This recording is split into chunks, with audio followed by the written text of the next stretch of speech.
ఉమ్మడి మహబూబ్నగర్ జిల్లా జడ్చర్ల పట్టణ కేంద్రం నల్లకుంట చెరువులో దారుణ ఘటన చోటు చేసుకుంది. జడ్చర్ల పట్టణం నుంచి వస్తున్నటువంటి మల విసర్జనకు సంబంధించినటువంటి కాలుష్యమైన నీరు ఈ నల్లకుంట చెరువులోకి రావడంతో నల్లకుంట చెరువులో ఉన్నటువంటి లక్షల చేప మత్స్య సంపద సర్వనాశనమైందని చెప్పేసి మత్స్యకారులు ఆందోళన చెందుతున్న పరిస్థితి మనం విజువల్స్లో చూస్తున్నాము. గత 2-3 నెలల క్రితమే తెలంగాణ రాష్ట్ర ప్రభుత్వము మత్స్య సంపదకి మారుపేరు ప్రభుత్వం అని చెబుతున్నప్పటికీ మరోవైపు మత్స్య సంపద సర్వనాశనం అవుతున్నటువంటి పరిస్థితి మనం విజువల్స్లో కూడా చూస్తున్నాం. మత్స్య సంపద మత్స్యకారులకి కొన్ని వేల కోట్ల రూపాయలకు సంబంధించినటువంటి మత్స్య సంపదనే ఆరాధ్యంగా భావిస్తున్నటువంటి ఈ యొక్క మత్స్య సంపద నల్లకుంట చెరువులో కేవలం జడ్చర్ల పట్టణ ప్రాంతంలో ఉన్నటువంటి మల విసర్జన అట్లే కెమికల్కి సంబంధించినటువంటి దుర్వాసనకు సంబంధించినటువంటి నీరు ఈ యొక్క నల్లకుంట చెరువులోకి రావడంతో నల్లకుంట చెరువులో ఉన్నటువంటి లక్షల మత్స్య సంపద ఈరోజు చనిపోయి ఒడ్డుకు చేరినటువంటి దృశ్యాలు పట్టణంలో ప్రాంతంలో ఉన్నటువంటి మత్స్యకారులను ఆందోళన కలిగించినటువంటి పరిస్థితి కనబడుతుంది. ప్రస్తుతం మనతో మాట్లాడడానికి ఇక్కడ మత్స్యకారులు ఉన్నారు. మత్స్య సహకార సంఘానికి సంబంధించినటువంటి కోఆప్షన్ సభ్యులు గోనె శ్రీనివాస్ గారు ఉన్నారు. వారితో మాట్లాడే మరిన్ని విషయాలు తెలుసుకునే ప్రయత్నం చేద్దాం. సార్ చెప్పండి, ఇక్కడ నల్లకుంట చెరువులో మత్స్య సంపద ఇంత లక్షల కొద్ది నష్టమైనట్టుగా తెలుస్తుంది. ఏం చెప్తారు దీని గురించి, ఎలా జరిగిందంటే ఏం చెప్తారు? ఇది మహబూబ్నగర్ జిల్లా జడ్చర్ల నియోజకవర్గంలో అందంగా తీర్చిదిద్దిన పార్కుతో పాటు చెరువు ఆహ్లాదకరమైన ఇక్కడున్న నల్లకుంట చెరువు ఒక్క మినీ ట్యాంక్ బండ్గా గత ప్రభుత్వం ఏర్పాటు చేయడం జరిగింది. మరి వీటిలో మత్స్యకారులు వేలాది లక్షలాది చేప పిల్లలు పాతవి కూడా దాదాపు 5 కేజీల నుండి 6 కేజీలు ఉన్నాయి. బొచ్చ, బంగారుతీగ, రోటే, మెరుగాలు, మన గడ్డిపరక ఇలాంటి చేపల పేర్లతో ఉన్నాయి. దాదాపు టన్నుల కొద్దికి చనిపోవడం జరిగింది. మరి ఈరోజు ఏదంటే మరి అధికారుల నిర్లక్ష్యం వల్లనే ఈరోజు అధికారులు చిన్న పని చేసి ఇంత నష్టాన్ని చేకూర్చడం జరిగింది. మరి తక్షణమే ఈ నష్టానికి నష్టపరిహారం చెల్లించాలి. ఏదైతే కాంట్రాక్టర్కి సంబంధించింది, మున్సిపల్ కమిషనర్కి సంబంధించింది, కమిషనర్ గారు కూడా ఖచ్చితంగా వీటిని పరిధిలోనికి తీసుకోవాలి. మా మత్స్యకారుల సంపదను ఈ విధంగా నష్టం కలిగించినందుకు తక్షణమే మరియు నష్టపరిహారం చెల్లించాలి సభ్యులకు.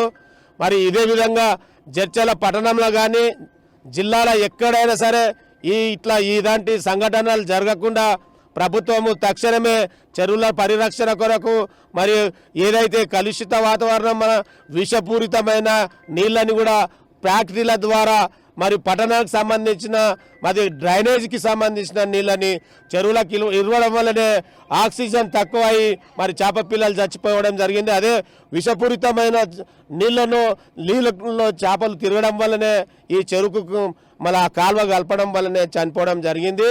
మరి ఇది మున్సిపల్ తరపుకెళ్ళి నీటి వాటర్ ఏదైతే ఇరిగేషన్ డిపార్ట్మెంట్ కానీ మరి ఏదైతే మత్స్యశాఖ కానీ రెవెన్యూ డిపార్ట్మెంట్ కానీ మరి ఏదైతే ఎక్కడైతే కన్స్ట్రక్షన్ జరుగుతుందో ఆ డిపార్ట్మెంట్లని ఖచ్చితంగా పిలిపించి మరి వీటిలో చేపలు ఉన్నాయి, వీళ్ళకి మత్స్య సహకార సంఘం జడ్చర్లకు సంబంధించిన పట్టణానికి సంబంధించిన నల్లకుంట మరి ఈ విధంగా వేలాది లక్షలాది చేప పిల్లలు ఇలా లక్షల రూపాయలు నష్టపోతారు కనుక సభ్యులకు మరి వీటికి మరి డ్రైనేజ్ నీళ్ళని ఇడవాలనా, ఇడుస్తే చేప పిల్లల పరిస్థితి ఏంది, వీళ్ళ పరిస్థితి ఏంది?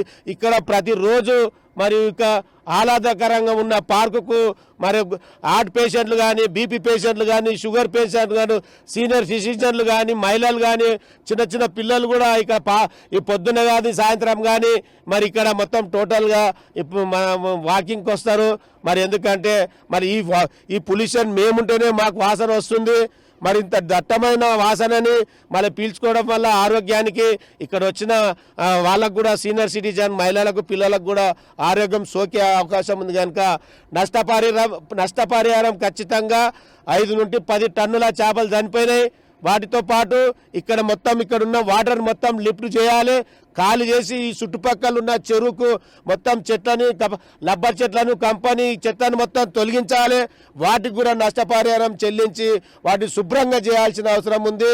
ఏదైతే ప్రకృతి నుండి వర్షం నుండి వచ్చిన నీళ్ళని ప్రత్యేకంగా ఈ మినీ ట్యాంక్ బండ్లో నింపడం జరిగింది గత ప్రభుత్వం. మరి అధికారుల నిర్లక్ష్యం నుండి ఈరోజు నష్టము మత్స్యశాఖ మా సభ్యులకు కూడా నష్టపరిహారం చెల్లించాల్సిన అవసరం ఉంది కనుక తక్షణం, ఎందుకంటే ఇదే విధంగా ఉంటే ప్రభుత్వానికి ఇది మాకు చెడ్డ పేరు వస్తుంది. మరి ఏదైతే అధికారుల నిర్లక్ష్యం నుండి ఈరోజు ఏదైతే ప్రభుత్వం అందించిన చేప పిల్లలను ఈ విధంగా చంపుకుంటూ పోతే మన ప్రభుత్వానికి నష్టం కలిగిస్తాము. కార్యకర్తలకు కానీ మరి ఏదైతే సభ్యులకు కూడా నష్టం కలిగిస్తాం కనుక తక్షణమే ఇది మన నష్టపరిహారం చెల్లించాలి. ఈ నీళ్లను పూర్తిగా తొలగించాల్సిన అవసరం ఉంది. అంటే మీరు చెప్పండి, ప్రధానంగా ఇక్కడ జడ్చర్ల పట్టణ ప్రాంతం నుంచి వస్తున్నటువంటి కాలుష్యమైనటువంటి నీరు, మల విసర్జనకు సంబంధించినటువంటి నీళ్ళని చెరువులోకి మళ్లించడంలో మున్సిపల్ సంబంధించిన అధికారులు కానీ వాళ్ళ ప్రమేయం ఉంది, కావాలని ఇక్కడ మళ్లించారు, అందుకే మత్స్య సంపద చనిపోయిందని చెప్పేసి వార్తలు వస్తున్నాయి, చర్చ జరుగుతుంది. దీని గురించి మీరు స్థానికంగా సభ్యులు కాబట్టి ఏం చెప్తారు? నా పేరు పిట్టల మురళి, బాదేపల్లి ఫిషరీస్ సొసైటీ ప్రెసిడెంట్ను. 1985లో ఈ సొసైటీ ఏర్పడ్డది. అప్పటి చంది కూడా మాకు ఒక 7 కుంటలు, చెరువులు మొత్తం 7 కుంటలు ఉన్నాయి సొసైటీకి. దాంట్లో భాగంగా నల్లగుంట అనేది ఒక 24 ఎకరాల స్థలం ఉన్నటువంటి విస్తీర్ణం ఉన్నటువంటిది ఇది. దీంట్లో గత ప్రభుత్వము మినీ ట్యాంక్గా ఏర్పాటు చేసి ఉన్న నీళ్ళటువంటి ఫ్రెష్ నీళ్ళు ఉండేటట్లు పెట్టి చుట్టూ కాంపౌండ్ పెట్టి ఒక వాకింగ్ స్టాక్ పెట్టారు. ఆ తర్వాత గత 4-5 ఏళ్ల సంది మేము ప్రతి సంవత్సరం కూడా చేపలు ఇక్కడ విడవటం జరుగుతుంది, పట్టుకోవడం జరుగుతుంది. గత సంవత్సరం ఇడిచిన పట్టలేదు మేము, కొన్ని పరిస్థితుల్లో మళ్ళీ పడదాం అనుకున్నాం. ఈ సంవత్సరం కూడా ఇడిచిన చేపలు సుమారు 1 లక్ష దాకా చేపలు అన్ని విధాలు తీసుకొచ్చి కూడా విడిచడం జరిగింది చెరువులో. అనుకోకుండా ఈ మధ్యకాలంలో కొంతమంది, అంటే మేము పేర్లు చెప్పదలుచుకోలేదు, కొద్దిమంది కావాలని ఈ యొక్క మత్స్య సంపదను నష్టం చేయాలనే ఉద్దేశంతో వారంతా కూడబట్టుకొని ఈ ఊరికి వెళ్ళి ఉన్న డ్రై నీళ్ళు ఎట్లా పోతున్నా పోకుండా దాన్ని ఒక సాగు చూపెట్టి దీనిలో మలపడం జరిగింది, ఊరు డ్రైనేజ్ నీళ్ళు. అవి వచ్చిన తర్వాతనే ఈ పరిస్థితి ఏర్పడ్డది. లేదంటే ఒక్కొక్క చేప ఈ సంవత్సరానికి ఇవి 5 నుంచి 6 కిలోలు పెరిగేటువంటి చేప సంపద ఉన్నది ఈ చెరువు. మరి ఈ చేప ఆ నీళ్ళు వచ్చినందుకే ఈ విధంగా కలిసింది. కమిషనర్ గారు దీనికి ప్రత్యేకమైనటువంటి ఆ రోజు వచ్చి నిలబడి ఆయనే తవ్వించి దీనిలో మలిపెట్టడానికి కృషి చేసిండు. కాబట్టి ఈరోజు దీనికి బాధ్యత వహించిన కమిషనర్ గారు, ఆయన పైన మేము కూడా తప్పకుండా అతని పైన పిటిషన్ ఇస్తాం సొసైటీకి వెళ్ళి. తర్వాత ఇప్పుడు ల్యాబ్ టెస్ట్ కూడా పంపినాం. ల్యాబ్ టెస్ట్లో కూడా పోలీస్ తెలుస్తుంది, ఇంకా రిపోర్ట్ పూర్తిగా వచ్చేది ఉంది. ఆ రిపోర్ట్ వచ్చినాక మేము దాన్ని అంతా సబ్మిట్ చేసి కమిషనర్ గారి పైన చర్య తీసుకొని, మాకు ముఖ్యంగా ఇప్పుడు సీనన్న చెప్పినట్లు ఈ ఉన్న వాటర్ మొత్తం లిఫ్ట్ చేసేయాలి. మళ్ళీ మాకు ప్రభుత్వ పరంగా మళ్ళీ చేపలు ఇవ్వాలి, మాకు ఇచ్చి మా యొక్క ఈ నష్టపరిహారం కూడా ప్రభుత్వ పరంగా మాకు ఆదుకోవాలని కోరుతున్నాను. సో ఇది ఇక్కడ నల్లకుంట చెరువులో ఉన్నటువంటి పరిస్థితి. ఇక్కడ మరొక మహిళా సంఘానికి సంబంధించిన సభ్యురాలు ఉంది. మేడం చెప్పండి, ఇక్కడ సుమారుగా 2-3 కేజీలకు పైన ఉన్నటువంటి పెద్ద పెద్ద చేప 5 కేజీలు ఉందంటున్నారు. అంటే ఇట్లా ఈ చనిపోవడానికి కారణము రకరకాల సమాచారం వస్తుంది, దీనికి ఏంటి కారణం అని ఏం చెప్తారు? సార్, నా పేరు రేణుక, గుగ్గిల రేణుక, మాజీ సర్పంచ్ లోకలు. మన మున్సిపాలిటీ అయింది తర్వాత మేము లోకల్ ఏమున్నా ఎక్కడైనా ఏమైనా సమస్యలున్నా స్పందించి వెంటనే రావడం జరుగుతుంది. అంటే గత ప్రభుత్వం ఉన్నప్పుడు ఇది మినీ ట్యాంక్ బండ్గా దీన్ని తీర్చిదిద్దడం జరిగింది. మొన్నటి దాకా కూడా బతుకమ్మలు అవి ఇవి కూడా వేయడం జరిగింది. అంటే ఇది చాలా చూడడానికి కూడా చాలా బాగుండేను.